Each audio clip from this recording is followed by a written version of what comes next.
Hello friends, সবাইকে welcome জানাই নতুন একটি ভিডিওতে। এই মুহূর্তে যে আপডেটটির দিকে আমরা নজর রাখবো সেটি হচ্ছে পিটিশনাররা খুব কাছাকাছি পৌঁছে গেলেন চাকরির। কাট অফ মামলায় পিটিশনারদের চাকরির দোরগোড়ায় তারা পৌঁছে গেলেন।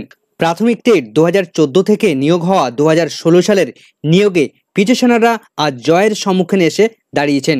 42,949 প্রাথমিক নিয়োগে লাস্ট যে কাট অফ নেমেছিল তার থেকে বেশি মার্কস আছে এই পিটিশনারদের।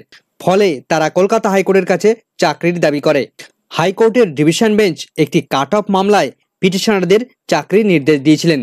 সেই নির্দেশকে হাতিয়ার করে পিটিশনারদের চাকরি অনেকটা সুনিশ্চিত করতে পেরেছে। তো শুনানিতে কি কি আপডেট উঠে এলো, শুনানির সম্পূর্ণ বাংলায় ব্যাখ্যা থাকবে এই ভিডিওর মধ্যে। কে কি কথা বললেন, কি কি নির্দেশ দিলেন, চলুন সম্পূর্ণ বাংলায় ব্যাখ্যা, শুনানির সম্পূর্ণ বাংলায় ব্যাখ্যা করে নিই আমরা। তো ভিডিও শুরু করার আগে বলে রাখবো বন্ধুরা, যারা চ্যানেলটিতে নতুন আছেন অবশ্যই একটু সাবস্ক্রাইব করে রাখার অনুরোধ রইল এবং ভিডিওটি সম্পূর্ণ দেখার অনুরোধ রইল। তো চলুন বিস্তারিত জেনে নিই। তো পিটিশনারদের পক্ষ থেকে কথা বলছিলেন সুদীপ্ত দাশগুপ্ত মহাশয়, অন্যদিকে প্রাথমিক শিক্ষা পর্ষদের হয়ে কথা বলছিলেন রাতুল বিশ্বাস এবং অন্যদিকে সিনিয়র অ্যাডভোকেট সুবীর সান্যাল মহাশয় তিনি ছিলেন। তো শুনানির একদম শুরুতেই পিটিশনারদের পক্ষ থেকে সুদীপ্ত দাশগুপ্ত তিনি বক্তব্য শুরু করেন।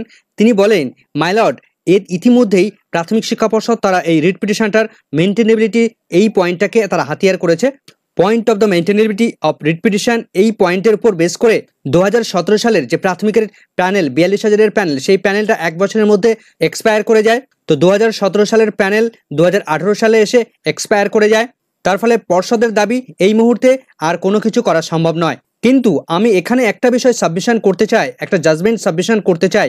তো আমি যে জাজমেন্টটা প্রোভাইড করতে চাই সেটা হচ্ছে 2022 সালের রিক্রুটমেন্ট প্রসেস, 2023 সালের রিক্রুটমেন্ট প্রসেস, সেই রিক্রুটমেন্ট প্রসেসের একটা জাজমেন্ট আমি প্রোভাইড করতে চাই।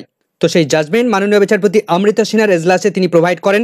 ওই মামলার পিটিশনার তিনি 2014 সালের প্রাথমিক টেটে বসেছিলেন এবং তিনি ফেল করেছিলেন বা পাস করেননি। তো পরবর্তীতে তিনি মামলা করেছিলেন এবং মামলাতে 6 মার্কস তিনি অ্যাওয়ার্ড করেছিলেন বা 6 মার্কস তিনি পেয়েছিলেন, তার ফলে তিনি টেট পাস করেছিলেন। তো তার পরবর্তীতে তিনি 2021 সালে যে রিক্রুটমেন্ট প্রসেস হয়েছিল, প্রাথমিক শিক্ষা পর্ষদ কন্ডাক্ট করেছিল, অর্থাৎ 16,500 যে রিক্রুটমেন্ট প্রসেস, সেই রিক্রুটমেন্ট প্রসেসে ওই ক্যান্ডিডেট তারা চাকরি পেয়েছিল।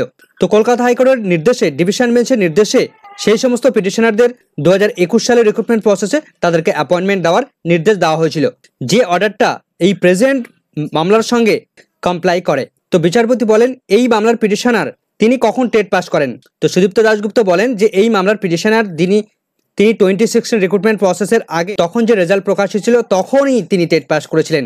তো তাকেও ইন্টারভিউতে ডাকা হয়েছিল কিন্তু তিনি এমপ্যানেল হননি।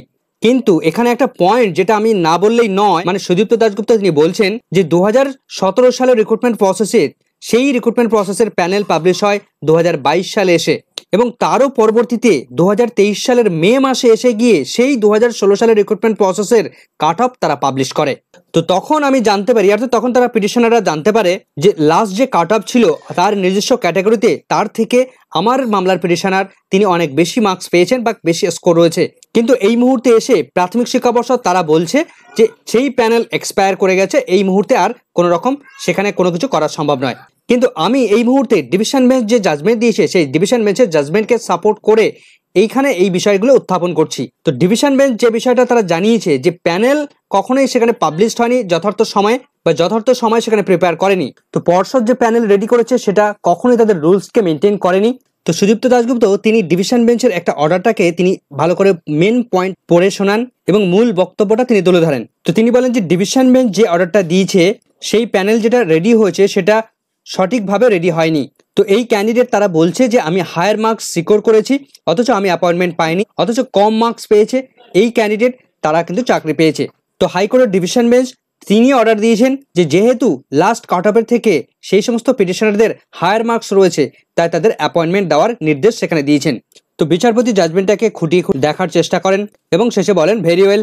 তো সুদীপ্ত দাশগুপ্ত আরও যে মূল পয়েন্টটা তিনি তুলে ধরেন যে প্রাথমিক শিক্ষা পর্ষদ তারা বলছে যে 2018 সালে এসে যে 2016 সালের প্যানেল এক্সপায়ার করেছে, কিন্তু তারা যে 2023 সালে এসে গিয়ে তারা যে কাট অফ মার্কস প্রকাশ করছে, তো পিটিশনার বা যে কোনো ক্যান্ডিডেট তারা জানতে পারছে যে 2023 সালে এসে সেই রিক্রুটমেন্ট প্রসেসের কাট অফ কত হয়েছে কত নেমেছে সেটা তারা জানতে পারছে, কিন্তু সেটা আগে কেন প্রকাশ করা হলো না? তাহলে প্যানেল এক্সপায়ার কিভাবে যে হচ্ছে আমাদের নলেজ অনুসারে এই যে 2023 সালে আমরা যেহেতু জানতে পারছি, তাহলে কাট অফ ডেট কিভাবে ধরা হবে? আমরা যেটা জানতে পারলাম তারপরে গিয়ে এই প্যানেলটা এক্সপায়ার হওয়ার কথা, কিন্তু সেটা হচ্ছে না। তো ডিভিশন বেঞ্চ সেই প্যানেল থেকে যেহেতু রিক্রুটমেন্ট প্রসেসের অর্ডার দিয়েছেন, তাহলে আমরা কেন অর্ডার পাবো না, বা আমার মামলার পিটিশনারদের অ্যাপয়েন্টমেন্ট কেন দেওয়া হবে না? আমাদের নলেজ অনুসারে 2023 সালের কাট অফ যেহেতু আমরা জানতে পেরেছি, তারপরে আমরা মামলা করেছি, তো তাহলে আমরা কেন সুবিধা পাবো না? এরপর পর্ষদের হয়ে সুবীর সান্যাল মহাশয় কথা বলা শুরু করেন। তবে তিনি আজ কোনো রকমভাবে শুনানি করাতে পারবেন না সেটা বললেন। তিনি আরও টাইম চাইলেন। তো বিচারপতি তিনি বলেন যে প্যানেল প্রকাশ, প্যানেল এক্সপায়ার এই সংক্রান্ত বিষয়ে আপনাদের স্টেপ কি রয়েছে, আপনাদের মতামত কি রয়েছে? তো সুবীর সান্যাল বাবু বলেন যে এই সমস্ত বিষয় তো উনি সমস্তটাই অ্যাওয়ার রয়েছেন, সমস্তটাই তিনি জানেন। সুদীপ্ত দাশগুপ্ত বলেন যে না, আমি কি করে জানবো? বিচারপতি বলেন যে তাদের সাবমিশন যেটা মূল বিষয়, যে প্যানেল কখনোই প্রকাশ পায়নি। বিচারপতি বলেন যে আপনারা যখন ব্রেকআপ মার্কস প্রকাশ করেছেন তারপরে তারা জানতে পারলো। সুবীর সান্যাল বললেন যে সেটাই প্যানেল। সুদীপ্ত দাশগুপ্ত বলেন মাই লর্ড, এটা প্যানেল নয়। তো বিচারপতি বলেন যে আপনারা 2023 সালে যে ব্রেকআপ মার্কস সেটা প্রকাশ করেছেন, সেটা কাদের? সুবীর সান্যাল বলেন যে সেটা সবার, সমস্ত ক্যান্ডিডেটের ক্ষেত্রে। বিচারপতি বলেন যে আমরা মে 23-র কথা বলছি। সুবীর সান্যাল বলেন যে ইয়েস মাই লর্ড, এই বিষয়টা নিয়ে আমি সচেতন আছি। তো এরপর মাননীয় বিচারপতি অমৃতা সিনহা তিনি বলেন প্লিজ কাম। এবার তিনি অর্ডার লেখা শুরু করেন। তো অর্ডারের মধ্যে তিনি একটি রেফারেন্স, ডিভিশন বেঞ্চের রেফারেন্স নিয়ে আসেন। একটি ম্যাট নাম্বার 1309, সেই ম্যাট নাম্বার 2019-এর আজমল হকের ম্যাট নাম্বার, সেটাকে তিনি রেফারেন্স হিসেবে নিয়ে আসেন এবং তিনি অর্ডারের মধ্যে লিখলেন 2016 সালের প্যানেলে এই মুহূর্তে প্রশ্নচিহ্ন উঠেছে। যাদেরকে অ্যাপয়েন্টমেন্ট দেওয়া হয়েছে তাদেরকে ফর্মালি যে প্যানেল পাবলিশ সেটা করা হয়নি, এবং তিনি বললেন যে সেই প্যানেল কবে এক্সপায়ার হয়ে গেছে সেটা নির্দিষ্ট করে এই মুহূর্তে বলা যাচ্ছে না, বা নির্দিষ্ট কোনো ডেট নেই। এবং তিনি বললেন লার্নেড অ্যাডভোকেট তারা টাইম চেয়েছে। তো পরবর্তী শুনানির ডেট 28শে আগস্ট তিনি রেখে দিলেন। তো হাইকোর্ট যেহেতু এমন একটা অর্ডার দিয়েছে যে 2018 সালের পরে গিয়ে করা এমন একটা মামলা, সেই মামলায় যেহেতু তাদেরকে চাকরির নির্দেশ দিয়েছে, সেই নির্দেশটা কিন্তু এই মুহূর্তে বর্তমানে এই মামলার রেড পিটিশনার যারা পিটিশনার রয়েছেন তাদের কিন্তু বড় হাতিয়ার হয়ে দাঁড়িয়েছে। তো সেখানে যেহেতু তাদের চাকরির অর্ডার দিয়েছে, সুতরাং সেই অর্ডারটিকে হাতিয়ার করে এই মামলার পিটিশনার তারা কিন্তু চাকরি পাওয়ার সম্মুখীন এসে দাঁড়িয়েছেন। তবে সুবীর সান্যাল মহাশয় তিনি জানিয়েছেন যে সুপ্রিম কোর্টের অর্ডার রয়েছে আমার কাছে, সেই সুপ্রিম কোর্টের অর্ডার নিয়ে সমস্ত বিষয় নিয়ে তিনি তার বক্তব্য পেশ করতে চান। তো আগামী 28 তারিখ দেখা যাক সুবীর বাবু তিনি কি সাবমিশন করেন, কি যুক্তি দেখান, সমস্ত বিষয়ের দিকে আমাদের নজর থাকবে। আপাতত সম্পূর্ণ ভিডিওটি এখানে শেষ করছি। সম্পূর্ণ ভিডিওটি দেখার জন্য সকলকে ধন্যবাদ।